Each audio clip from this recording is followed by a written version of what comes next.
warahmatullahi wabarakatuh. Perkenalkan, nama saya Muhammad Rizky Maulana. Di sini saya sebagai tim penengah. Karena di sini kami akan melaksanakan debat dari MK Keterampilan Berbicara dosen pengampu Ibu Sri Purwatiningsih MPD.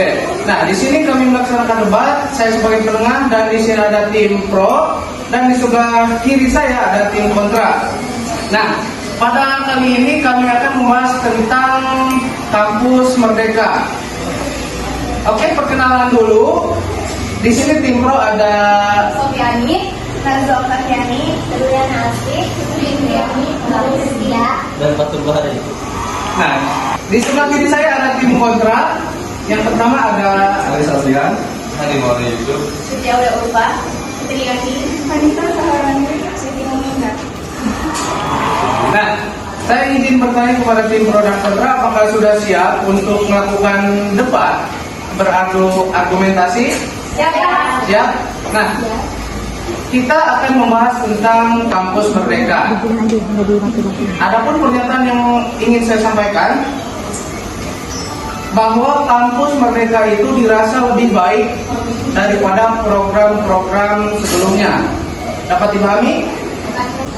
Jadi kami sebagai tim pros setuju dengan adanya kampus Merdeka karena program kampus mengajar ini adalah salah satu program yang dapat membantu menunjang skill setiap mahasiswa yang mengikutinya. Program ini membantu mahasiswa mengenal dunia kerja lebih cepat sehingga mahasiswa lebih memiliki sikap adaptif setelah lulus dari dunia perkuliahan.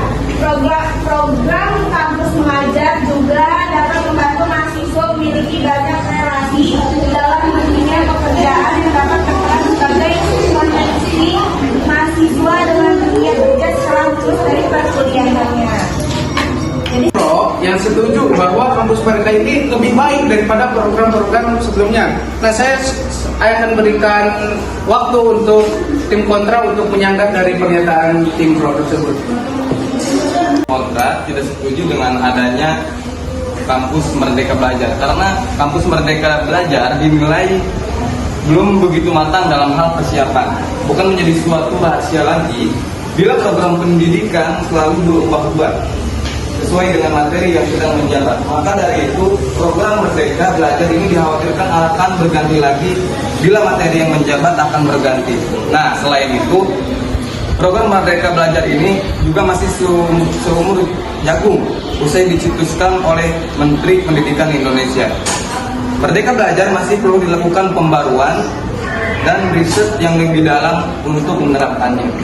setuju apa yang dikatakan oleh tim kontra karena di sini kampus Merdeka Belajar itu sangat penting apalagi untuk mahasiswa karena Nadiem Makarim juga bilang meyakini bahwa perguruan tinggi memiliki skill atau kualitas untuk di kampus Merdeka. Kalau sekiranya gini aja ya, kalau sekiranya misalkan mahasiswa tidak terjun langsung sebelum lulus nih, kalau sebelum lulus tidak terjun langsung, jadi belum ada gambaran dong setelah lulus kita mau apa. Kalau sekiranya di adanya kampus Merdeka ini kita terjun langsung, jadi setelah lulus kita ada gambaran dan punya skill kita buat nanti murid-murid kita nanti. Itu dari tim pro ya. Saya ingin menjawab pernyataan dari tim pro ya. Di sini menurut saya kurikulum ini juga menurunkan kualitas pendidikan karena jika mereka terfokus untuk terjun langsung ke dalam pelaksanaan yang dilakukan, mereka tidak fokus untuk pembelajaran di dalam kelas karena minat dan bakat mereka itu disalurkan lewat luar ya. Jadi di kelas kurang fokus untuk pembelajaran di mata kuliah. Baik, izin menyanggah. Jadi tadi kata Anita, kampus mengajar itu kurang tadi. Apa ya? Pembelajaran dari. Oke, baik, sebelum kita ada perubahan kurikulum, itu sebelumnya sebelum ada sistem kampus merdeka, jadi sebelum-sebelumnya itu mahasiswa itu dituntut untuk belajar di kelas, membuka buku, tidak diperbolehkan untuk mencari pengalaman di luar. Jadi setelah adanya sistem kampus merdeka, jadi mereka itu dibiarkan untuk mencari pengalaman di luar supaya menumbuhkan apa ya, skillnya mungkin. Makanya setelah adanya sistem kampus merdeka, diadakannya kampus. Oke lah gitu ya. Setiap tahun kan pasti ada perubahan di mana di sini akan meningkatkan sistem pembelajaran yang lebih baik gitu ya. Tapi kampus merdeka ini kurang efektif karena persiapannya juga kurang. Oke lah, kita aktif di luar segala macam, skill kita dikembangkan, tapi kewajiban kita untuk dalam kelas sendiri itu diabaikan. Jadi menurut saya itu kurang efektif. Begitu. Izin menyangka. Kan kita kuliah cuma 2 hari ya, jadi masih banyak hari-hari yang kosong tidak diisi. Jadi itu sangat mempengaruhi, maksudnya sangat berpengaruh positif untuk mahasiswa pendidikan karena bisa menyalurkan passion dan cita-citanya sebagai guru. Jadi kalau nggak ada kampus mengajar kan sangat susah buat masuk ke sekolah-sekolah untuk menjadi guru, itu pun harus ada orang dalam. Jadi kalau ada kampus mengajar ini sangat efektif dan sangat membawa pengaruh positif bagi mahasiswa pendidikan. Begitu. Kampus Merdeka Belajar. Karena itu salah satu cara agar si mahasiswa punya bekal buat nanti setelah lulus. Benar apa yang Kak Berlin katakan tadi. Kalau tidak ada kampus merdeka atau program mengajar, bagaimana kita menyalurkan cita-cita kita atau passion kita, jati diri kita sebagai pendidik? Adanya kampus merdeka ini, kita bisa menyalurkan. Kita walaupun belum mengajar, tapi kita sudah diajarkan untuk mengajar, jadi punya skill. Apakah dengan adanya kampus merdeka ini akan menjamin kehidupan kita ke depannya? Jadi kampus merdeka itu kan untuk meningkatkan kepercayaan diri kita juga ya. Kalau misalnya nanti pas ngajar kita jadi semakin pede gitu ya. Bukan cuma soal materi. Soalnya kan di kelas juga pasti bakal bosan dong kalau misalnya anak murid kita selalu disuguhi dengan materi. Jadi kita harus ada sesuatu gitu supaya anak muridnya nggak bosen gitu. Jadi dari situ kita belajar dari adanya kampus mengajar. Jadi kita juga bisa belajar gitu. Jadi nggak mau tentang materi gitu, kampus mengajar itu.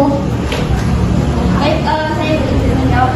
Kedepannya bagaimana jika kita kampus mengajar, apakah di suatu di masa depan akan membawa pengaruh atau gimana ya kan? Setuju karena masih banyak kekurangan dari sumber daya manusia atas sumber daya manusia. Tentang kurikulum merdeka yang baru diluncurkan ini memerlukan sosialisasi dan persiapan yang matang agar mempunyai sistem yang terstruktur dengan baik.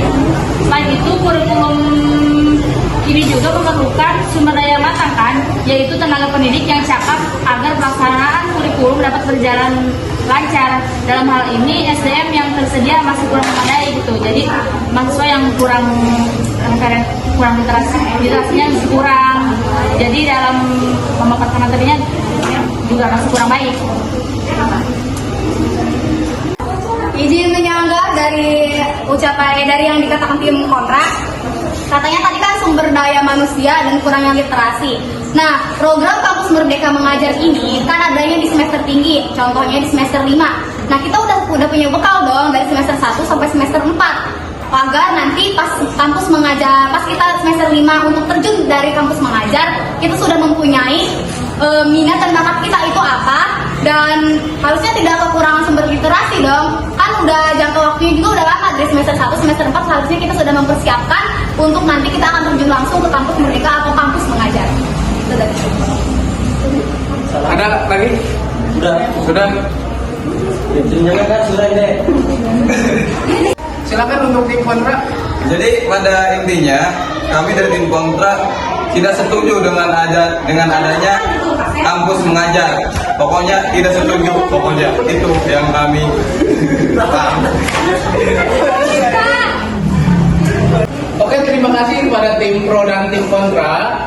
Jadi sebenarnya memang sangat sulit ya untuk kita menentukan bahwa kampus Merdeka itu lebih baik atau tidak dibandingkan dari program-program sebelumnya, karena memang setiap program ada kekurangan dan kelebihannya masing-masing. Dan sekarang kita sebagai mahasiswa hanya tinggal kondisional. Maksudnya apa? Maksudnya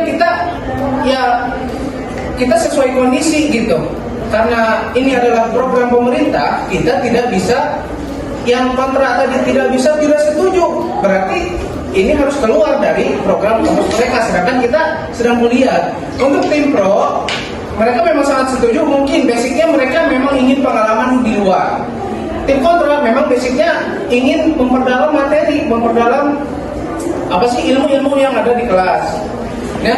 Dan saya sebagai tim tengah sebenarnya sama-sama kekeh ya. Tim kontra kekeh dengan argumennya, tim pro kekeh dengan argumennya. Tapi di sini saya tengahi bahwa memang kampus Merdeka itu baik karena mengajarkan kepada mahasiswa agar kedepannya mempunyai pengalaman untuk menjadi guru, karena kita semua adalah calon guru. Untuk tim kontra mungkin karena tadi basicnya tidak suka di luar, karena mungkin dirasa pelajaran di kelas juga sudah cukup. Untuk tim kontra mungkin karena tadi basicnya tidak suka di luar, karena mungkin dirasa pelajaran di kelas juga sudah cukup untuk nanti kedepannya bisa mengajar. Tapi tadi bahwa setiap program mempunyai kekurangan dan kelebihannya masing-masing. Kita sudahi debat ini. Kalian musuh di dalam debat, untuk di luar kalian seperti biasa lagi. Saya Muhammad Rizky Maulana dan semua rekan pamit undur diri. Wassalamualaikum warahmatullahi wabarakatuh.